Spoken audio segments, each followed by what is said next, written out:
BTC DElEd 4 semester की math की class में आज हम लोग उसकी पहली इकाई करनी और घातांक के बारे में एक जानकारी हासिल करेंगे। तो सबसे पहले समझते हैं कि ये करनी होती क्या है। तो ऐसी संख्याएं जिनका वर्गमूल, घनमूल, चतुर्थमूल, पांचवा मूल व n मूल जो एक प्राकृतिक संख्या या परिमेय संख्या नहीं होती है, वे सभी करणीय संख्याएं कहलाती हैं। तो ऐसी संख्याएं जिनका जो घनमूल निकालें या nवां मूल निकालें उनसे कोई प्राकृतिक संख्या या परिमेय संख्या प्राप्त नहीं होती है, तो उन्हें हम करणीय संख्याएं कह सकते हैं। तो सबसे पहले हमें समझना होगा कि हमारी ये प्राकृतिक संख्याएं क्या होती हैं। तो प्राकृतिक संख्याएं होती हैं हमारी 1, 2, 3 अप टू इन्फिनिटी तक जितनी भी संख्याएं होंगी वो हमारी संख्याएं कैसी संख्याएं होंगी, प्राकृतिक संख्याएं कहलाएंगी। अब आती है बात कि ये परिमेय संख्या क्या होती है। तो जैसा कि हम लोग जानते हैं कि परिमेय संख्याएं वो संख्याएं होती हैं जिनको हम फ्रैक्शन के फॉर्म में p/q के फॉर्म में रिप्रेजेंट कर सकते हैं, जहां पर q is not equal to 0 हो। तो ऐसी संख्याओं को क्या कहा जाता है, परिमेय संख्याएं कहा जाता है। अब आगे बढ़ते हैं। ऐसी संख्याओं को मूल सूचक चिन्ह रूट nth के द्वारा प्रदर्शित किया जाता है। अगर हम यहाँ पर कहें कि करणीय संख्याओं को किसके द्वारा प्रदर्शित किया जाता है, तो करणीय संख्याओं को प्रदर्शित करने के लिए ये हमारा रूट का चिन्ह और यहाँ एक बाहर n यानी कि nth रूट के द्वारा प्रदर्शित किया जाता है, जहाँ n की वैल्यू 2, 3, 4 या 5 से लेकर कुछ भी हो सकती है। लेकिन अगर n की वैल्यू 2 होगी तो हमको क्या प्राप्त होगा, वर्गमूल प्राप्त होगा। n की वैल्यू 3 होने पर हमें घनमूल प्राप्त होगा। n की वैल्यू 4 होने पर हमें चतुर्थ मूल प्राप्त होगा। इसी तरह अगर n की कोई भी वैल्यू रखी जाए तो हमें उसका वही मूल्य प्राप्त हो जाता है। n की वैल्यू 5 रखने पर हमें पांचवा मूल प्राप्त होगा। तो इसे कहते हैं हमारी करणीय संख्याएं। अब करणीय संख्या को रिप्रेजेंट कैसे करते हैं, तो n√x को एक करणीय संख्या कहते हैं, क्योंकि यहाँ पर n जो x का जो nth रूट है वो हमारा रिप्रेजेंट कर रहा है किसको, करणीय संख्या को। अगर हम इसको ऐसे समझें कि सपोज ये लिखा हुआ है हमारा 6 और यहाँ पर ये इसका सेकेंड रूट, तो इसको हम लोग क्या कहेंगे, करणीय संख्याएं कहेंगे, क्योंकि यहाँ पर हमें 6 का वर्गमूल प्राप्त होगा। इसी प्रकार ये लिखा हुआ है 3 और यहाँ लिखा हुआ है 54, तो यहाँ पर हमें क्या प्राप्त होगा, यहाँ पर हमें 54 का घनमूल प्राप्त होगा। तो ये भी हमारी एक करणीय संख्या होगी। तो n√x को हम करणीय संख्या कहेंगे। अब आगे चलते हैं कि तो हम लोग x को क्या बोलेंगे, तो x को हम बोलेंगे करणीगत राशि, मतलब ऐसी राशि या ऐसी संख्या जिसका हमको nth रूट या करणीय निकालनी होती है, उसे हम करणीगत राशि कहते हैं। n को क्या रिप्रेजेंट करेंगे, n को कहेंगे हम करणी का घातांक। n को हम क्या कहेंगे, करणी का घातांक कहेंगे। और करणी चिन्ह जो होगा वो हमारा होगा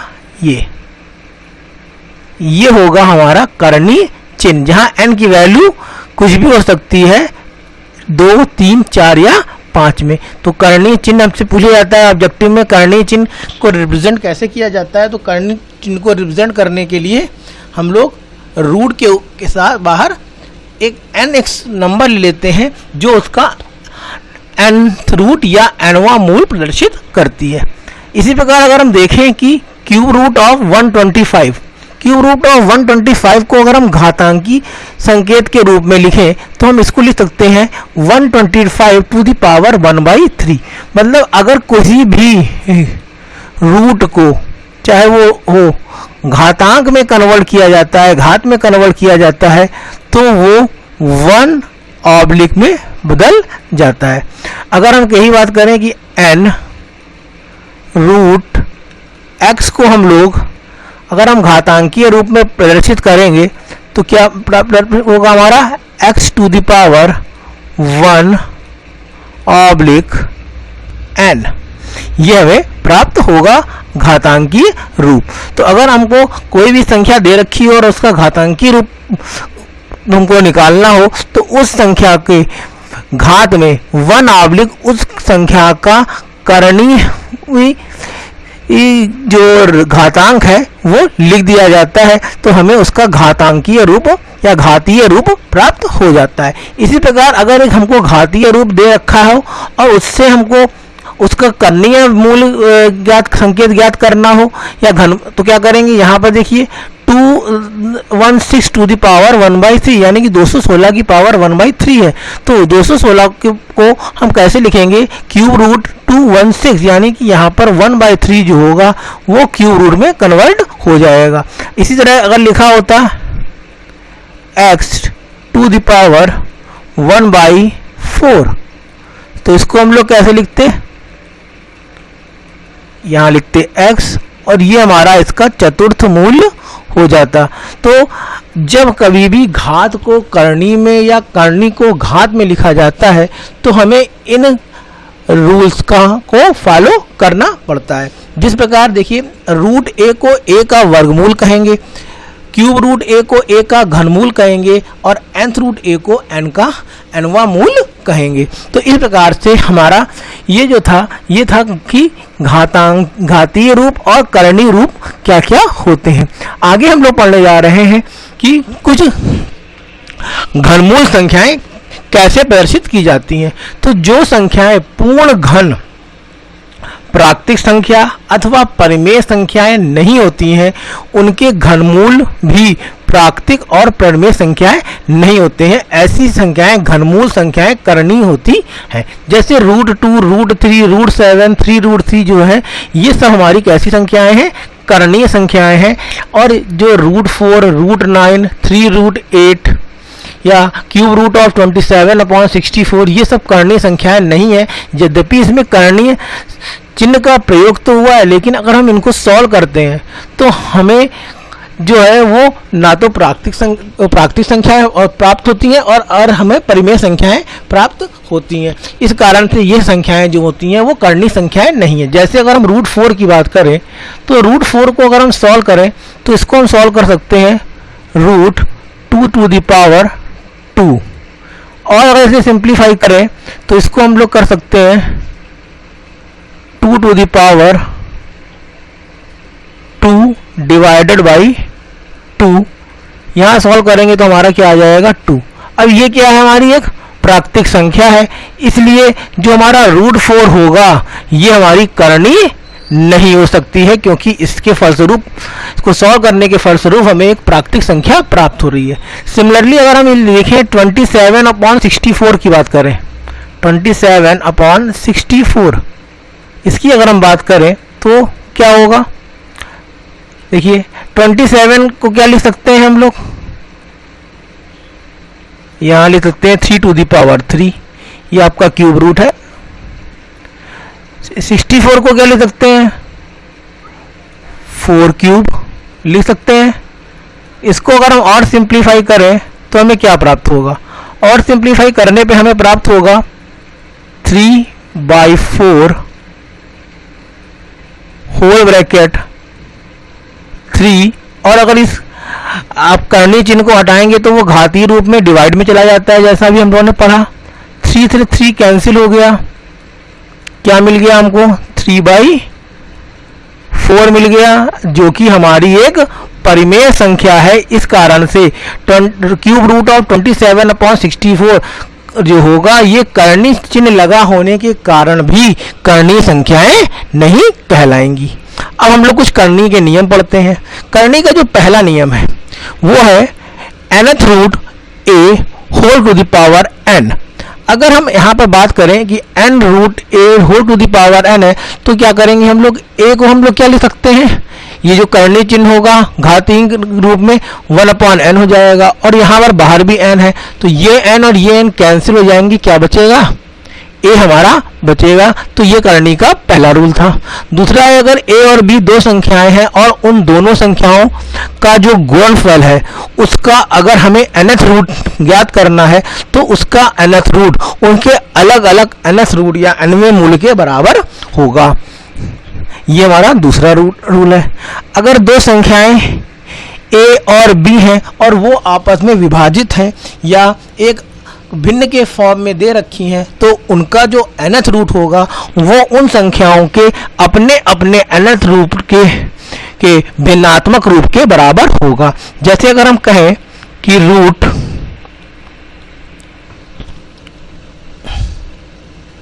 जैसे हम ले लेते हैं कि ये क्वेश्चन कि क्यूब रूट ऑफ 2/5, इसको हम लोग क्या ले सकते हैं, cube root of cube root of 5, इसको इस प्रकार से लिखा जा सकता है। ये हमारा तीसरा नियम था। अब हमारा है कि n to the power a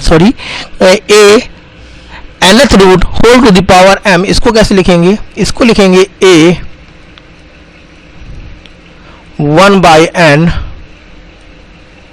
whole power m, और सिंप्लीफाई करेंगे तो ये हो जाएगा a to the power m upon n के।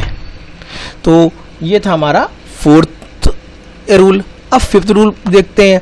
फिफ्थ रूल क्या कह रहा है कि अगर हमारे एक साथ दो करणीय चिन्हों का प्रयोग हो रहा है, जैसे यहाँ पर देखिए m root nth root a, तो क्या कैसे निरूपण करेंगे, पहले तो अंदर वाले रूट को सॉल्व कर को घातीय रूप में लिखा 1/n, फिर बाहर वाले को भी घातीय रूप में लिख दिया तो क्या आ गया हमारा 1/n m। इसको हम लोग क्या लिख सकते हैं, टोटल इसको कहते हैं n m root of a, इसको ऐसे लिखा जा सकता है। तो ये थे हमारे करणीय के रूल।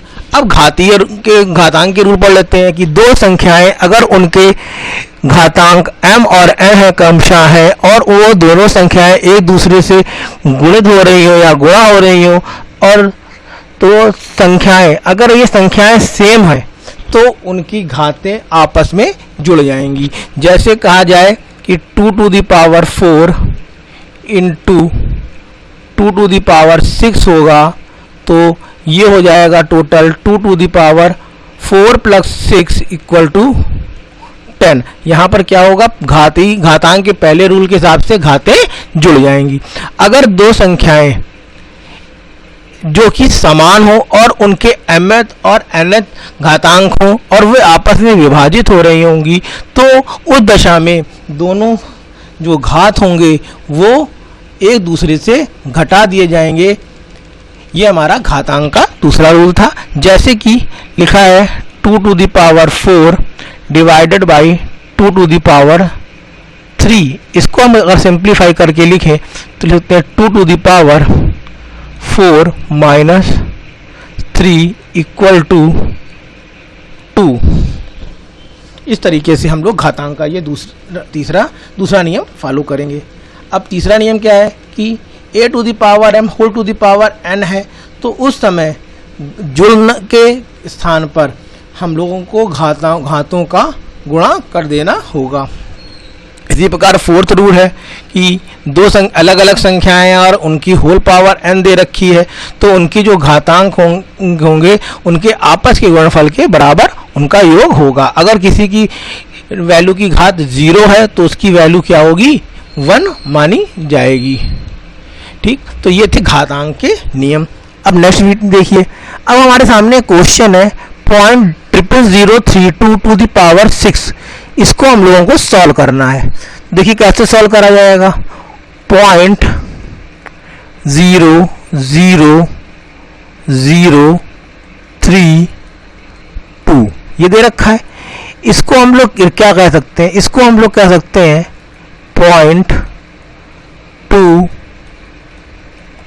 0.2 टू द पावर 5 कहा जा सकता है। अब देखिए क्या करा जाएगा, अब इसको पूरी तरह सॉल्व करते हैं। इससे हम लिख सकते हैं 0.2 टू द पावर 5 इंटू यहाँ लिखा है 0.6, इसको सॉल्व किया हमने तो क्या आ गया 0.2 होल पावर 5 इंटू 6 करा 0.6 करा, यहाँ पर आ गया कितना 3। इसको हमने सॉल्व करा तो यहाँ पर क्या आ रहा है, 2 की पावर कितनी जा रही है, यहाँ पर 2 की पावर जा रही है हमारी 0.3, इसको क्या लिखेंगे 0.008 0.2 को क्या लिखेंगे हम लोग, 0.2 इंटू 0.2 करेंगे 0.04 आएगा, 0.04 इंटू 0.2 करेंगे तो 0.008 आ जाएगा। तो इसका आंसर क्या होगा 0.008 ये होगा इसका आंसर। नेक्स्ट क्वेश्चन है हमारा 1/2 टू दी पावर 1/2 की वैल्यू क्या होगी। अगर हम इसको सॉल्व करें तो इसको हम लोग क्या कर सकते हैं, इसको हम लोग ऐसे लिख सकते हैं,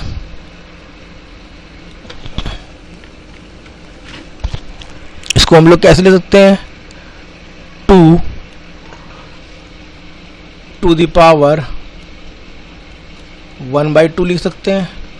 और अगर इसे हम सिंप्लीफाई करें तो इसको हम लिख सकते हैं 1/√2। तो इसका आंसर हमारा क्या होगा, इसका आंसर हमारा होगा A 1/√2, इसको लिखा जा सकता है। नेक्स्ट क्वेश्चन है हमारा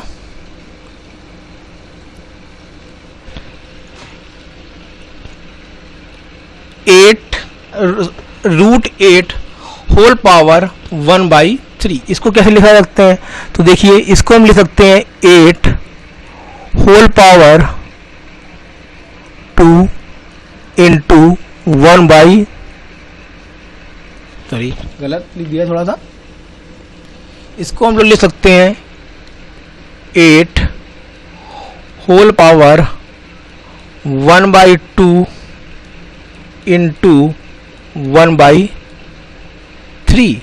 इसको जब सॉल्व करेंगे तो हमें क्या मिलेगा, इसको सॉल्व करने पे हमें मिलेगा 8 होल पावर 1/6। और अगर हमें सिंप्लीफाई करें तो इसको लिख सकते हैं हम लोग 8 को 2 टू दी पावर 3 इंटू 1/6। इसको सॉल्व किया, यहाँ आया 2, इसको हमने और सॉल्व किया तो ये आ गया 2 टू दी पावर 1/2। इसको कैसे ले सकते हैं हम लोग, √2। तो हमारा आंसर इसमें कौन सा सही होगा, हमारा आंसर इसमें तीसरा आंसर सही होगा। इसको हम लोग लिख सकते हैं 2 टू दी पावर 1/2 या √2 हम इसको लिख सकते हैं। तो इसका ये हो गया आंसर। अब नेक्स्ट है 4th क्वेश्चन है हमारा 243 होल पावर 3/5 को सॉल्व करिए। तो देखिए 243 को हम लोग क्या ले सकते हैं, 3 टू दी पावर 5 ले सकते हैं, इंटू कर दीजिए, इसमें इसकी घात क्या है 3/5। ये 5 से ये 5 कैंसिल हो गया, हमारा क्या बच के आ गया 3 टू दी पावर 3। इसको सॉल्व करेंगे तो क्या आ जाएगा 27। तो इस तरह इसका आंसर क्या होगा हमारा, इसका आंसर होगा हमारा 27, इसका ये आंसर होगा हमारा। ठीक, नेक्स्ट है इनको आरोही क्रम में व्यक्त कीजिए। तो देखिए पहले इसकी जगह हम लोग पहले ये वाला क्वेश्चन कर लेते हैं, इसको सॉल्व कर देते हैं पहले। √3 to the power 5 9 square equal to 3n into 3√3 में n की वैल्यू देखिए बहुत इजी है। इसको क्या लिखेंगे 3 टू दी पावर 1/5, सॉरी इसको लिखेंगे हम लोग 3 टू दी पावर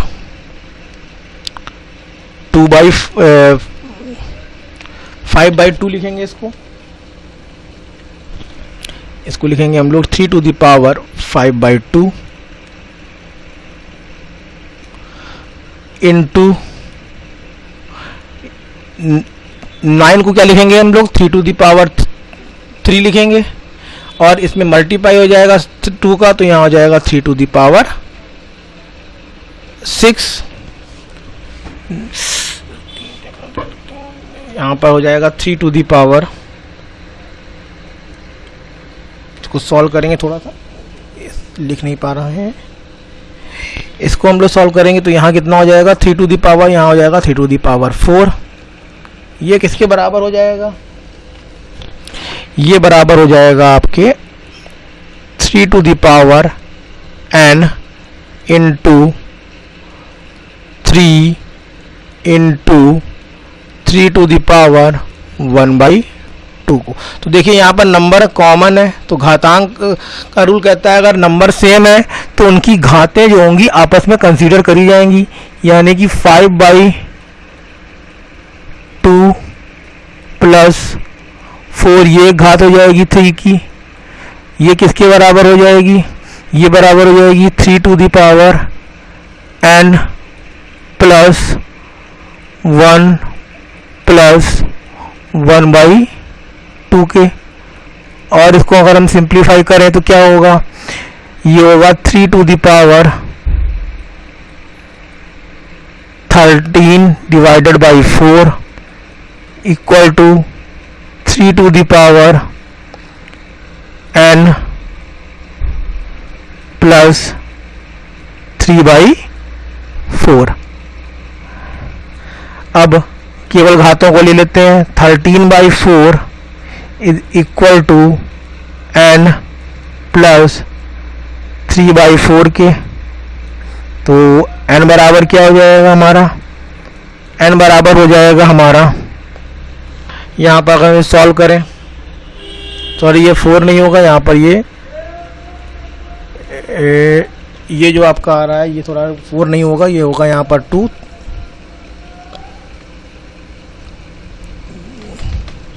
ये इसको जब हम यहाँ सिंप्लीफाई करेंगे तो यहाँ पर आ जाएगा 2, इसको और जब सॉल्व करेंगे तो ये आ जाएगा 3 to the power 13/4 equal to 3 to the power n plus 3/2। इसको सॉल्व करा, घातों को ले लिया, 13/4 भी नहीं होगा, यहाँ पर होगा 13/2 होगा, यहाँ पर ये देखिए 13/2 होगा, यहाँ 13/2 इक्वल टू n प्लस 3/2। तो n बराबर क्या हो जाएगा, n बराबर हो जाएगा हमारा 5 सॉल्व करने पे, क्योंकि जब सॉल्व करेंगे तो यहाँ आ जाएगा 10/2 और 10/2 डिवाइडेड बाई 2 कर देंगे तो 5 आ जाएगा। तो इस प्रकार इस क्वेश्चन 6 में n की जो वैल्यू होगी वो हमारी कितनी होगी, n की जो वैल्यू होगी वो होगी हमारी 5। n बराबर यहाँ कितना होगा 5 होगा, ठीक। अब आगे देखते हैं इसमें क्वेश्चन में क्या करा जाएगा। इस क्वेश्चन में करने के लिए हमें क्या करना है, 2 टू दी पावर 1/2 लिखेंगे, 4 टू दी पावर 1/3 लिखेंगे, 6 टू दी पावर 1/4 लिखेंगे। अब इस क्वेश्चन में देखिए यहाँ पर जो घातें आ रही हैं वो क्या आ रही हैं, 2, 3 और 4। इनका जो एलसीएम आएगा वो कितना आएगा, वो आएगा 12। अब क्या करा जाएगा, इसको हम लोग सिंप्लीफाई करें, अगर किसी यहाँ पर 12 आ जाए तो कैसे आ सकता है, 2 to the power 6/12, 4 to the power 4/12 और 6 टू दी पावर 3/12 हम इसको कर सकते हैं, ठीक। अब 2 टू दी पावर 6/12 में को क्या कर सकते हैं हम लोग, 2 की पावर 6, यानी कि यहाँ पर 2 की पावर 6 कर रहे हैं भैया, 2 नहीं 64, 64 की पावर 1/12। इसको सॉल्व करने पे कितना आएगा, 4 चौको 16 चौको 64, और इसको करेंगे तो ये आ जाएगा 256 की पावर 1/12। इस तरह इसको जब सॉल्व करेंगे तो आ जाएगा 216 की पावर 1/12। अब देखिए घात सब में कॉमन है, तो सबसे बड़ी वैल्यू कौन सी, सबसे छोटी वैल्यू कौन सी होगी, सबसे छोटी वैल्यू होगी आपकी 64, फिर कौन सी होगी 216 और फिर होगी 256। तो इसको अगर हम अरेंज करें तो सबसे पहले क्या आएगा, √2 आएगा, फिर 4√6 आएगा और फिर आएगा हमारा 3√4। तो ये हो गया हमारा इसका आरोही क्रम। 7th वाले क्वेश्चन में आते हैं। 7th वाले क्वेश्चन को अगर हम लोग सॉल्व करें तो क्या होगा हमारा, देखिए यहां लिखा है -1/343। 343 को क्या ले सकते हैं, 343 को हम लोग ले सकते हैं 7⁻³ होल पावर -2/3। इसको अगर हम और सिंप्लीफाई करें तो ये क्या लिखते हैं, -1/7(3) × 2/3 माइनस के, ये क्या हो जाएगा 1/7, ये 3 से ये 3 कैंसिल, बचे कितने 7⁻²। इसको ले सकते हैं हम लोग 7/2 ले सकते हैं। तो इसको सॉल्व करने पे कितना आ जाएगा हमारा 49, और एक माइनस चिन्ह पहले से लगा हुआ है तो यहाँ आ जाएगा माइनस चिन्ह, तो आंसर किसका होगा, इसका -49 होगा। तो इस तरीके से हम लोग जो है करणी और घातांक के बारे में ये हमारी इस वीडियो में था, और हम लोगों ने इसके कुछ महत्वपूर्ण क्वेश्चंस को भी पढ़ लिया है। नेक्स्ट वीडियो में हम लोग इसकी अगली इकाई पढ़ेंगे।